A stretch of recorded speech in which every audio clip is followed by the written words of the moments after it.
Hoje vamos iniciar esta nova série Desvendando as Profecias de Daniel. Queridos, as profecias de Daniel foram dadas por Deus para o tempo do fim.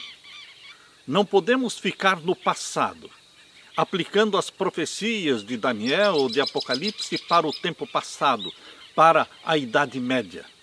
O tempo do fim é o principal foco das profecias de Daniel e também de Apocalipse.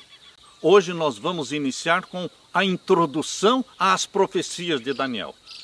Hoje nós não vamos estudar especificamente um capítulo do livro de Daniel, mas será o quê? A introdução a este livro precioso, o livro de Daniel.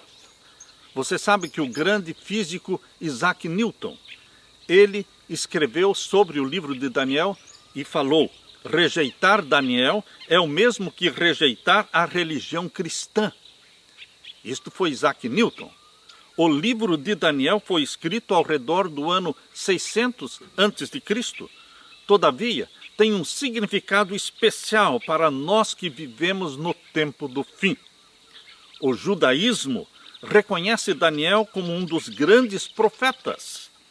O Talmud elogia Daniel como alguém que tem mais valor que todos os sábios das outras nações. No século XX, o filósofo Franz Rosenzweig não hesitou em estabelecer um elo entre a história do mundo e a profecia de Daniel. Abraham Heschel citou Daniel como profeta cujas profecias estão prestes a se cumprir. E André Neher qualificou Daniel como profeta da oração. E para Elie Wiesel, o livro de Daniel contém a flor da esperança. Queridos, o livro de Daniel atraiu o interesse também de filósofos cristãos, tais como Hipólito, Jerônimo e mesmo Tomás de Aquino. Mesmo o islamismo tem demonstrado interesse no livro de Daniel. A tradição islâmica mantém a maioria das histórias da vida de Daniel e considera Daniel como um profeta que prediz o futuro e o fim do mundo. Queridos, mais recentemente, o movimento Bahá'í, que vem do xiismo iraniano, justificou a sua existência usando como base as profecias de Daniel, especificamente a profecia dos 1260 dias de Daniel. Filósofos tais como Spinoza, psicólogos como Carl Jung e cientistas tais como Isaac Newton têm dado uma atenção especial ao livro de Daniel. Não somente filósofos e escritores, mas também pintores tais como Miguel Ângelo, Rembrandt, Rubens e Delacroix, inspiraram-se neste livro de Daniel para criar obras-primas que refletem as cenas dos milagres. De fato, queridos irmãos, o livro de Daniel pertence tanto à tradição religiosa como também à herança secular. Mas, inegavelmente, o livro de Daniel é, acima de tudo, um livro religioso com uma mensagem divina.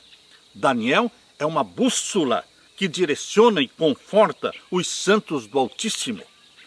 Queridos, a serva de Deus, profetisa de Deus, que nasceu em 1827 e morreu em 1915, Ellen Gold White.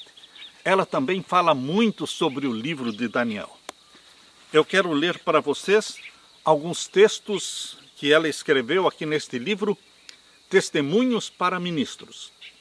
No capítulo 3. O capítulo 3 do livro Testemunhos para Ministros. Nós vamos ler aqui na página 113. Aqui na página 113 fala sobre o estudo dos livros de Daniel e Apocalipse. Ela diz assim: o Espírito de Deus tem iluminado cada página dos escritos sagrados da Bíblia, mas há aqueles sobre os quais pouca impressão eles fazem por serem imperfeitamente compreendidos. Aqueles livros que são menos compreendidos são os menos lidos e estudados. E aí entra então o livro de Daniel e de Apocalipse. Ao vir a sacudidura pela introdução de falsas teorias, esses leitores superficiais, não ancorados em parte alguma, são como areia movediça. Daniel e Apocalipse devem ser estudados, diz a serva de Deus, bem como as outras profecias do Velho e do Novo Testamentos. O Espírito Santo, brilhando sobre as páginas sagradas, abrir-nos-á o entendimento para que possamos saber o que é verdade. Há necessidade de mais íntimo estudo da palavra de Deus. Íntimo estudo da palavra de Deus. Queridos, principalmente os livros de Daniel e de Apocalipse, merecem nossa atenção como nunca antes na história de nossa obra. Podemos ter menos a dizer em alguns sentidos quanto ao poder romano e ao papado? Hoje, os teólogos e os pregadores têm muito pouco a falar sobre o poder romano e o papado.